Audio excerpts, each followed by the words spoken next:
તો જો કેટલો વરસાદ ચડ્યો છે, વાદળાઓ બી કાળા ડિબાંગ છે.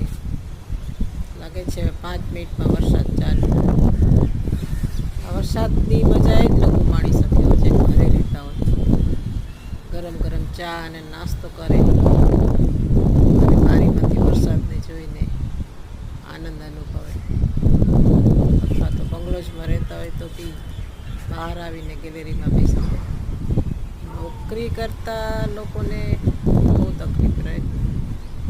ટાઈમ જ ના હોય આવી સિઝનમાં. બસ એ તો ચિંતા કરતા હોય કે ક્યાંક પલળી ના જાય.